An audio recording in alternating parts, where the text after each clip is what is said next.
అయితే మొన్న ఈ యువ సంగ్రామ యువ సంగ్రామ సభని కేటీఆర్ బీఆర్ఎస్ పార్టీ నిర్వహించింది సరూర్ నగర్ స్టేడియంలో. సో ఇది టోటల్గా బీఆర్ఎస్ పార్టీకి సంబంధించిన సమావేశం, దాంట్లో ఏం డౌట్ లేదు. కొంతమంది నిరుద్యోగుల కోసం కొట్లాడుతున్న లీడర్లు వాళ్ళు వీళ్ళంతా అటెండ్ అయినారు. బీఆర్ఎస్ పార్టీ కార్యకర్తలు కూడా సమావేశంలో ఉన్నారు.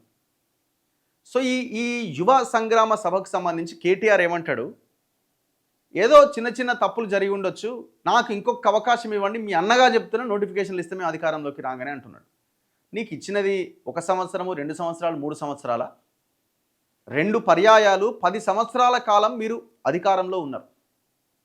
ఇవాళ మళ్ళీ మాకు అవకాశం ఇవ్వండి అంటారు. ఎట్లా అవకాశం ఇవ్వాలి? మీరు అన్న దాంట్లో రేవంత్ రెడ్డి మరి నిరుద్యోగులను మోసం చేసిందా లేదంటే పచ్చి మోసం చేసిండు, వెన్నుపోటు పొడిచిండు. సంవత్సరం తిరిగేలోపు 2 లక్షల ఉద్యోగాలు ఇస్తామని ఈనాడు, ఆంధ్రజ్యోతి పేపర్లలో పెద్ద పెద్ద యాడ్స్ ఇచ్చి ఎలక్షన్లకు ముందు ఫలానా రోజు ఫలానా నోటిఫికేషన్ అని చెప్పి చివరికి పాత నోటిఫికేషన్లు క్లియర్ చేసిండు తప్ప కొత్త నోటిఫికేషన్లు పెద్దగా వేయలే. ఇది వాస్తవం, దాంట్లో ఏం డౌట్ లేదు. మోసం జరిగింది ఇక్కడ. కానీ ఇక్కడ ఈయన మోసం చేసిన మళ్ళీ మిమ్మల్ని తెచ్చి నెత్తిలో పెట్టుకోవాలనా? ఈయన 3 ఏళ్ళు మోసం చేసి నువ్వు 10 ఏళ్ళు మోసం చేసినావు కదా. ఏ రకంగా మీకు మళ్ళీ అధికారం నిరుద్యోగులు మీ వైపు రావాలని మీరు కోరుకుంటున్నారు? ఎందుకు రావాలా? కాంగ్రెస్ వైపు ఎందుకు పోవాలి? మళ్ళీ మీ వైపు ఎందుకు రావాలి? మళ్ళీ దేశంలో అసలు ఉద్యోగాలు ఇవ్వని నిరుద్యోగ రేటు పెంచిన బీజేపీ వైపు ఎందుకు చూడాలి జనం? నిరుద్యోగులు ఎందుకు చూడాలా? ఈ మీ పార్టీల వల్ల నిరుద్యోగులకు ఒరిగిందేంది? ఇప్పుడు ఇంత మాట్లాడుతుంది కదా కేటీఆర్.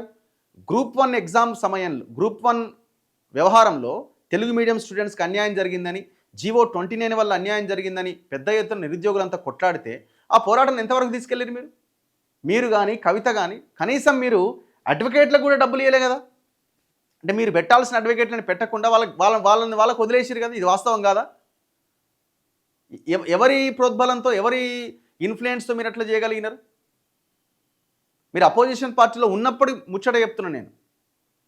ఇంతకాలం ఈ నిరుద్యోగ సమస్య మీద మీరు కొట్లాడింది ఏంది? అసలు మీరు 10 సంవత్సరాలుగా మీరు ఇచ్చిన ఉద్యోగాలన్నీ బిశ్వాల్ కమిటీ రిపోర్ట్ ప్రకారం 191,000 ఖాళీలు అని చెప్తే ఎన్ని ఉద్యోగాలు ఫిల్ చేసినారు మీరు? జీవో 46 తీసుకొచ్చింది ఎవడు?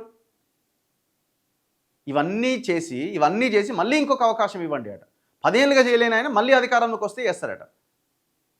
కాంగ్రెస్ చేయదు, బీఆర్ఎస్ చేయదు. అనవసరంగా ఈ వీళ్ళ మీటింగ్లకు అటెండ్ అయ్యి నిరుద్యోగ ఉద్యమాన్ని తాకట్టు పెట్టకండి దయచేసి. ఆ నిరుద్యోగ లీడర్లు అని చెప్పుకుంటున్న వాళ్ళు కూడా మేము రిక్వెస్ట్ చేసేది, అన్యాయం చేయకుండా నిరుద్యోగులకు దయచేసి. ఆ ప్రవళిక చనిపోయిన రోజు ఏం మాట్లాడిన రోజు ఇదే కేటీఆర్. ఆమె లవ్ అఫేర్తో ఆత్మహత్య చేసుకుందని మాట్లాడి ఈయన కదా TV9 చర్చలో, డిబేట్లో కూర్చొని. ఆ రోజున జరిగిన నిరుద్యోగ పోరాటాన్ని ఏ రోజన్న వాళ్ళు ఒక పబ్లిక్ కోణంలో ఒక కన్సర్న్తో అయ్యో మన పిల్లలే కదా అని చూసిరా ఏనాడైనా? మీరు వాళ్ళ స్టేజ్లు ఎక్కి, మీ స్టేజ్ మీదకి వాళ్ళు రాలే అపోజిషన్ లీడర్లుగా, మీరు పోయి బీఆర్ఎస్ స్టేజ్ ఎక్కిరు. ఎవరైతే నిరుద్యోగ లీడర్లు ఉన్నారో వాళ్ళకి చెప్తున్నా, రిక్వెస్ట్ చేస్తున్నాం, అనవసరంగా ఈ ఉద్యమాన్ని తాకట్టు పెట్టకండి. ఒక 4-5 లీడర్లు దయచేసి ఆ పోరాటాన్ని అవమానించకండి. వాళ్ళు చేసే పోరాటాన్ని జెన్యూన్గా చేయాల్సినటువంటి మూమెంట్ ఇది. కాంగ్రెస్ మీద చేసిన మోసం పైన పోరాటం జెన్యూన్గా చేయాల్సినటువంటి దాన్ని తీసుకుపోయి ఇంకో పార్టీ చేతిలో పెడతారు ఎట్లా? మేము కాంగ్రెస్ బస్సు యాత్రలో పాల్గొనలేదా? కాంగ్రెస్ బస్సు యాత్రలో అప్పుడు పాల్గొన్నప్పుడు అప్పటికి ఇంకా కాంగ్రెస్ అధికారంలో తెలంగాణ వచ్చిన తర్వాత లేదు. ఫస్ట్ టైం తెలంగాణ రాగానే 10 ఏళ్ళు బీఆర్ఎస్ అధికారంలో ఉన్నది. బీఆర్ఎస్ ఏం చేసిందనేది మన కళ్ళ ముందు కనబడుతున్నది. కాంగ్రెస్ ఏం చేస్తున్నదో మన కళ్ళ ముందు కనబడుతున్నది. కొంతమంది నిరుద్యోగులు కాంగ్రెస్కి అనుకూలంగా, కొంతమంది బీఆర్ఎస్కి అనుకూలంగా. ఇదేం పోరాటం అసలు? దీనివల్ల ఎవరికి అడ్వాంటేజ్ అవుతుంది? నిరుద్యోగులకి నష్టం జరుగుతుంది.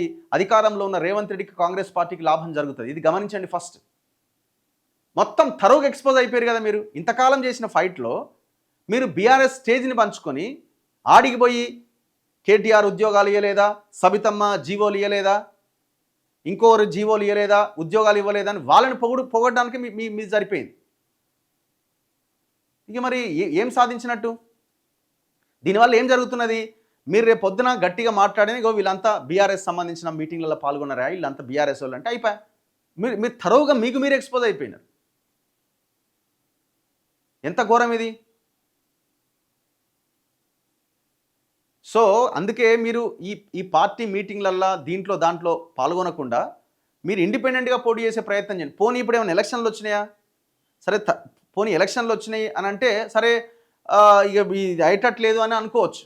ఇంక తప్పది ఈ ప్రభుత్వం పోవాలి అన్నప్పుడన్నా ఏమైనా ఆలోచించారంటే అనుకోవచ్చు. ఎలక్షన్లకు ఇంకా 2.5 ఏళ్ళు ఉన్నది. ఒకవేళ జమిలీ ఎలక్షన్లు వస్తే 3 ఏళ్ళు అవుతుంది. ఇంకో 3 ఇయర్స్లో ఉన్న ఎలక్షన్స్ గురించి మీరు ఇప్పటి నుంచే ఒక పార్టీకి వత్తాసు పలికితే ఎట్లా? పోలీస్ శాఖలో కేసీఆర్ అప్పుడు ఉద్యోగాలు ఇవ్వలేదా?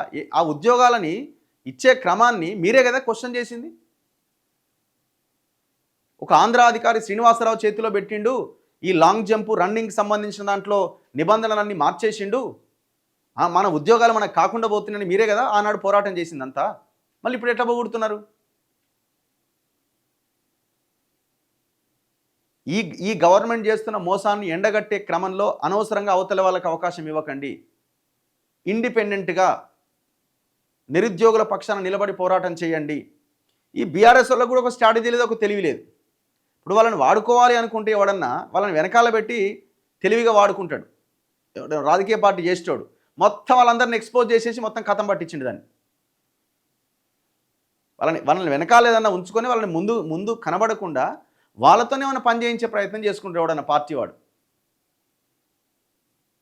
ఇది కేటీఆర్ది కదా మరి, ఆయన స్ట్రాటజీ అనుకుంటుంది. సరే ఈ పొలిటికల్ లీడర్లు పార్టీల స్ట్రాటజీ ఎట్లున్నా ఇప్పుడు మీ మీద కాంగ్రెస్ సోషల్ మీడియా చూస్తున్నారా? ఏ స్థాయిలో మిమ్మల్ని ట్రోల్ చేస్తున్నారో. మీరు మొత్తం బీఆర్ఎస్ కమ్ముడు పోయిరని ఇంకోటి అని ఏం సమాధానం చెప్పుకుంటారు మీరు? ఆమె కాంగ్రెస్కి బస్సు యాత్రలో పాల్గొన్నప్పుడు లేదా అంటే ఆ ఈక్వేషన్ ఈ ఈక్వేషన్తో కంపేర్ చేయకండి. అంటే ఇక మీరు అప్పుడు ఆ పార్టీ ఇప్పుడు ఈ పార్టీనేనా అని నిరుద్యోగులు అనుకుంటున్నారు. ఇప్పుడు మీరు చెప్పండి, ఒకవేళ బీఆర్ఎస్ని పవర్లోకి తీసుకొస్తే ఉద్యోగాలు వచ్చేస్తాయా? 10 ఏళ్ళుగా వాళ్ళు చేయలేని వాళ్ళు మళ్ళీ నెక్స్ట్ అధికారం ఇస్తే చేస్తారని నమ్మకం ఉందా? మీకు ఉండొచ్చేమో కానీ జనాలకు లేదు. రేవంత్ రెడ్డి అయినా కేటీఆర్ అయినా లేకపోతే ఇంకో బీజేపీ అయినా వీళ్ళంతా తెలంగాణలో కలిసే పనిచేస్తున్నారని ఒకవైపున జనం మొత్తుకుంటుంటే మీరు పోయి పార్టీలకు అమ్ముడు పోవడం ఏంది? సో రిక్వెస్ట్ చేస్తున్నాం, దయచేసి నిరుద్యోగుల పక్షాన పోరాటం చేయండి, ఇండిపెండెంట్గా పోరాటం చేయండి, క్వశ్చన్ చేయండి అంతే. ఏదో చేయాల్సిన అక్కర్లే. ఎప్పుడైతే ప్రభుత్వాల పీఠాలు కదులుతాయనే స్థాయిలో పోరాటం జరుగుతుందో అప్పుడు నిర్ణయాలు ఉంటాయి. అంతవరదాకా ఆ నిర్ణయాలు ఏమి ఉండవు. ఇప్పుడు మీరంతా తరుగు ఎక్స్పోజ్ అయిన తర్వాత రేపొద్దున ఏం మాట్లాడినా మీ మీద బీఆర్ఎస్ స్టాంప్ వేసేస్తారు. దానికి అది రేవంత్ రెడ్డికి బలం అయిద్దా? ఆయన మీద ఒత్తిడి పెరుగుతుందా? ఆలోచించండి. డ్రామారావు వెనకాల నిరుద్యోగులు మా వెన్నెముక ఇరగొట్టి భుజాలు నరికి మా పైన నిలదొక్కుని మళ్ళా కుర్చీ కోసం ఆరాటపడుతున్నాడు. నిరుద్యోగ మిత్రులకు మనం చేసే ప్రొటెస్ట్లో వీళ్ళు రావాలి వాళ్ళ వెనక కాదు. నేను అదే అంటున్నా. ఇప్పుడు మీరు పెట్టిన మీటింగ్కి ఒక అపోజిషన్ లీడర్ని ఇన్వైట్ చేసినంటే ఒక అర్థం ఉన్నది. ఆయన వస్తాడు, ఆయన మాట్లాడుకుంటూ వెళ్ళిపోతాడు, అంతా మీ చేతిలో ఉంటుంది. అది వాళ్ళ పార్టీ పెట్టిన మీటింగ్లో మీరేంది? మొన్న ఎల్బీ నగర్లో మీటింగ్ కూడా సేమ్ అదే. పార్టీ మీటింగ్లకు మీరెందుకు పోతున్నారు? మీరు పెట్టే ధర్నాలకు ఒకవేళ ఆహ్వానిస్తే ప్రతిపక్ష పార్టీలుగా అన్ని పార్టీల నాయకులను ఆహ్వానించండి, దానికి ఒక అర్థం ఉన్నది. వాళ్ళు పెట్టే మీటింగ్లకు మీరు పోయి ఏం మెసేజ్ ఇస్తున్నారు నిరుద్యోగులకి? గత ప్రభుత్వం టీఆర్ఎస్ ఆ ఉద్యోగస్తులకు 3 సంవత్సరాల వయసు పెంచడం జరిగింది. దానివల్ల రాష్ట్రంలో భారం పడి ఆర్థిక వ్యవస్థ నాశనం అయింది. ఇప్పుడు దానివల్ల కూడా ఉద్యోగాలు వేయాల్సి వస్తుందనే కదా అట్లాంటి నిర్ణయాలన్నీ తీసుకున్నది. ఇండిపెండెంట్గా చేస్తే అరెస్టు చేస్తున్నారు, కొడుతున్నారు నిరుద్యోగులని. ఇప్పుడు అట్లా అని చెప్పేసి ఇప్పుడు ఇండిపెండెంట్గా అంటే ఇక ఈ సమాజంలో ఇక తెలంగాణలో ఎవ్వరు లేరా మీతో కలిసి వచ్చి పోరాటం చేసేవాళ్ళు? ఇప్పుడు బీఆర్ఎస్ పార్టీ ఉంటే మిమ్మల్ని కొట్టకుండా ఉంటారా? గ్రూప్ 1 విషయంలో వాళ్ళు ఎందుకు చేతులు ఎత్తేసి వెనక్కి వెళ్ళిపోయినారు? మీరు వాళ్ళని నమ్ముకున్నప్పుడు వాళ్ళు మరి అడ్వకేట్లకు డబ్బులు ఇచ్చి వాళ్ళు ముందుకు తీసుకెళ్ళాలి కదా కేసుని. ఎందుకు వెనక్కి వెళ్ళిపోయినారు?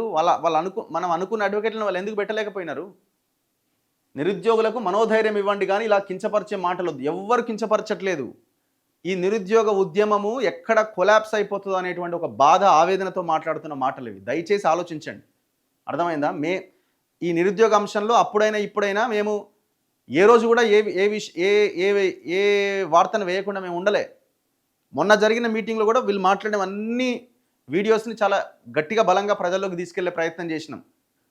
ఇది ఎక్కడో ఒక దగ్గర తప్పులు జరుగుతూ ఉంటాయి కామన్గా. సో వాటిని సరిదిద్దుకోవాల్సిన అవసరం ఉందనేది చెప్తున్నాం. లేకపోతే ఏముంటుంది? ఇప్పుడు అధికారంలో ఉన్నోడికి మనం ఆయుధం ఇస్తున్నాం కదా, అది సమస్య అవుతున్నది.